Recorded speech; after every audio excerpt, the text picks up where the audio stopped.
Hi viewers, welcome to my channel ராகுல் stories. நம்ம இன்றைக்கி இந்த வீடியோவில் எந்த படத்தை பற்றின ரிவ்யூ பார்க்க போகிறோம் அப்படின்னா, நம்ம மாரி செல்வராஜ் இயக்கத்தில் வெளிவந்திருக்கிற படம் தான் வாழை. ஸோ இந்த படத்தை பற்றின ஒரு ஷார்ட் ரிவ்யூ தாங்க பார்க்க போகிறோம். வாங்க வீடியோக்குள்ளே போகலாம். இந்த படத்தோட ஒன் லைன் ஸ்டோரி என்னென்னு பார்த்திங்க அப்படின்னா, இந்த படம் முழுக்க முழுக்க பார்த்திங்க அப்படின்னா மாரி செல்வராஜோட வாழ்க்கையில் நடந்த ஒரு சம்பவத்தை தான், அந்த கதையை தான் வந்து படமாக எடுத்திருக்கேன் அப்படிங்கிற மாதிரி சொல்லியிருக்காரு. ஸோ ரொம்பவும் பார்த்திங்க அப்படின்னா இந்த படத்தை பார்க்கும்போது படத்தை பார்க்குற ஒரு ஃபீலே இருக்காது. ரொம்ப உண்மையாக நடக்கிற மாதிரியான ஒரு ஃபீலை தான் நமக்கு இந்த படத்தை பார்க்கும்போது கொடுக்கும். ஏன்னா அந்தளவுக்கு உண்மைக்கு நெருக்கமாக இருக்கக்கூடிய கதை தான் இந்த படம். ஸோ நம்ம படத்தோட ஹீரோ ஒரு 13 வயசு பையன், ஸ்கூல் படிச்சுட்ருக்கான். இவருக்கு ஒரு ஃப்ரெண்டும் இருக்கான். ஸோ 2 பேருமே பார்த்திங்க அப்படின்னா திக்கஸ்ட் ஃப்ரெண்ட்ஸாக இருக்காங்க. ஒருத்தர் வந்து ரஜினியோட மிகப்பெரிய ஒரு ஃபேனாக இருக்கார். இன்னொருத்தர் பார்த்திங்க அப்படின்னா கமலோட ஃபேனாக இருக்கார். ஸோ இந்த 2 விஷயத்தை வச்சுக்கிட்டு இவங்க பண்ணக்கூடிய அட்டகாசங்களாக இருக்கட்டும் வேறு லெவலில் இருக்கும். ஸோ ஒரு சீனில் வந்து ஒரு முள்ளு குத்துற ஒரு சீன் வரும்.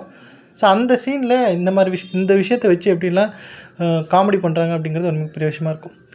ஸோ நம்ம ஹீரோட பேக்ரவுண்ட் பார்த்திங்க அப்படின்னா, ஹீரோட ஃபேமிலி பார்த்திங்க அப்படின்னா, ஹீரோவுக்கு ஒரு அம்மா இருப்பாங்க, ஒரு அக்கா இருப்பாங்க. அப்பா கிடையாது அவருக்கு. ரொம்ப ஏழ்மையை சேர்ந்த ஒரு குடும்பத்தை சேர்ந்தவர் தான் நம்ம ஹீரோ. ஸோ இவங்க வாழ்க்கைக்கு என்ன பண்ணுறாங்க அப்படின்னா, வருமானத்துக்கு என்ன பண்ணுறாங்க அப்படின்னு பார்த்திங்கன்னா, ஸோ இவங்க இருக்கக்கூடிய கிராமத்தை சுற்றி இருக்க எல்லாருமே பார்த்திங்க அப்படின்னா வாழை மரத்தை சார்ந்து தான் இருக்காங்க.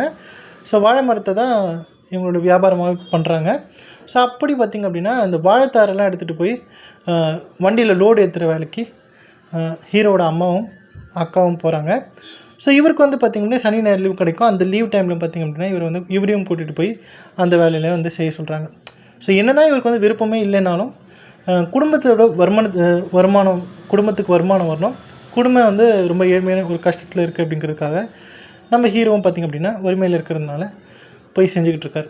ஸோ எப்போல்லாம் வந்து இந்த சனி ஞாயிறு வருதோ இவருக்கே ரொம்ப பயமாயிடும். ஏன்டா இந்த சனி ஞாயிறு வருது அப்படிங்கிற மாதிரி கவலைப்படக்கூடிய ஒரு நபர் தான் நம்ம ஹீரோ. ஸோ அப்படி இருக்கும்போது ஸோ அடுத்தடுத்து என்ன நடந்துச்சு இந்த வாழை படத்தில் அப்படிங்கிறது அந்த படத்தோட மீதி கதை. ஸோ இந்த படத்தை முழுக்க நம்ம மாரி செல்வராஜ் அவருடைய வாழ்க்கையை தான் படமாக எடுத்திருக்காரு, படம் எடுக்கலை. அந்த மாதிரி தான் நான் சொல்லணும். ஏன்னா அந்தளவுக்கு ரொம்ப யதார்த்தமாக இருக்கும் அந்த கதையை பார்க்கும்போது. ஸோ இந்த கிளைமேக்ஸ்லாம் பார்த்திங்க அப்படின்னா கண்டிப்பாக கண் கலங்கிடுவாங்க. இந்த கல் மனசு இருக்கிறவங்க கூட கண்டிப்பாக அழுதுருவாங்க. ஸோ அந்த மாதிரி வந்து ஒரு கிளைமேக்ஸ் இந்த படம். குறிப்பாக பார்த்திங்க அப்படின்னா இதில் நடிச்ச அத்தனை கேரக்டர்ஸுமே சூப்பராக பண்ணியிருக்காங்க. இதில் முக்கியமான விஷயம் என்ன அப்படின்னு பார்த்திங்க அப்படின்னா, நம்ம ஹீரோவுக்கு அவர் படிக்கக்கூடிய கிளாஸ் டீச்சர், அவர் படிக்கிற கிளாஸில் இருக்கக்கூடிய கிளாஸ் டீச்சர் மேலே ஒரு க்ரஷ் இருக்கும். ஸோ அந்த க்ரஷ்ஷுமே பார்த்திங்க அப்படின்னா சூப்பராகவே காமிச்சிருப்பாங்க, ரொம்ப எக்ஸ்பிரஸ் பண்ணியிருப்பாங்க. ரொம்பவே வந்து ஒரு டீசெண்டான ஒரு இதுவாக இருக்கும். ஒரு லிமிட்டேஷனோட அந்த அது ரொம்ப ஒரு நல்ல ஒரு ரிலேஷன்ஷிப்பாக வந்து காமிச்சிருப்பார் நம்ம மாரி செல்வராஜ். ஸோ அதெல்லாம் பார்த்திங்க அப்படின்னா சூப்பராக இருக்கும். அந்த கிராமத்தில் இருக்கிறவங்க எப்படியெல்லாம் வாழ்ந்துக்கிட்டு இருக்காங்க. ஸோ இந்த கிளைமேக்ஸில் பார்த்திங்க அப்படின்னா அந்த ஹீரோட அம்மா, அவங்க தான் ஹீரோயினே சொல்லலாம். ஸோ அந்தளவுக்கு சூப்பராக வந்து எக்ஸ்பிரஸ் பண்ணியிருப்பாங்க. அவங்களுடைய ஆக்டிங்கை செம்மையாக நடிச்சிருப்பாங்க. இந்த எமோஷனல் சீன்ஸ்லாம் பார்த்திங்க அப்படின்னா கண்டிப்பாக நம்மலாம் அப்படியே மனசே உடஞ்சி போயிடும். அந்த மாதிரி ஒரு படம் தான் இந்த படம். கண்டிப்பாக நான் இந்த குறையும் சொல்ல மாட்டேன். ஏதாவது இதில் வந்து இந்த ட்ராபேக் இருக்குது அப்படின்ட்டு இதில் எதுவுமே ட்ராபேக் கிடையாது. இது வந்து ஒரு ஃப்ரிக்ஷனலாக ஒரு மசாலா படமாக அப்படின்னு கேட்டிங்கன்னா கிடையாது. உண்மைக்கு நெருக்கமாக இருக்கக்கூடிய ஒரு படம். ஸோ ரொம்ப யதார்த்தமாக எடுத்திருக்காரு நம்ம மாரி செல்வராஜ். ஸோ கண்டிப்பாக இந்த படத்தை ஒரு போய் பாருங்கள். பார்த்துட்டு உங்களுடைய ஃபீட்பேக் என்ன அப்படிங்கிறத கமெண்ட்டில் லீவ் பண்ணுங்கள்.